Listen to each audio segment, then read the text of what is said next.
Qobudan keçirik Yasamala, amma mövzu fərqlidir. Yasamalda daha dəqiq Murtuza Muxtarov küçəsindəki həyətlərdən birində bir ağac əməlli təhlükə yaradır. Sakinlər hər küləyə əsəndə qorxuya düşürlər. Hara müraciət eləsələr də bir xeyri olmuyor, bizə müraciət ediblər. Çəkdik. Yasamal rayonu Murtuza Muxtarov küçəsi 151 ünvanındayıq və burada yaşayan ailələri narahat edən əsas məsələ bu ağacdır.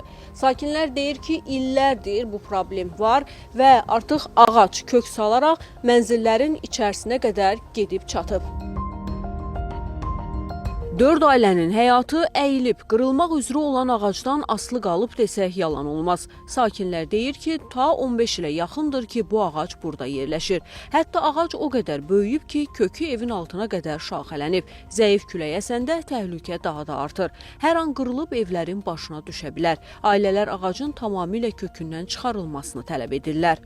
Bizim evimiz təhlükədədir, ağac evin içinə girir.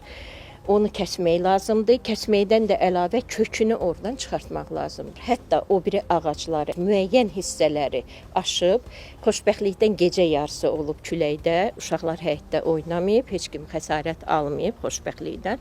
Onu gəlib götürdülər yerdən. Amma yenidən nə budamadılar, nə bu kötü ilə bağlı heç bir ölçü götürmədilər. Külək olsa, bu aşsa mənim evimi uçurdub dağıdacaq.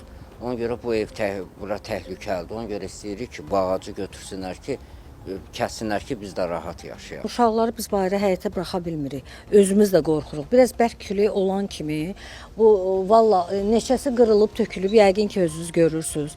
Qırılıb tökülüb, baxa çəkə bilərsiniz də oranda, buranda. Yəni ki çox pis vəziyyətdədir də. Bura bir əmcam çəksələr yaxşı olar. Yasamal rayon yaşıllaşdırma sahəsindən verilən məlumata görə aşma təhlükəsi olan əyilmiş ağacla bağlı Murtuza Muxtarov küçəsi 151 ünvanına baxış keçirilib və növbəli şəkildə budanma işlərinin aparılması barədə rəy verilib.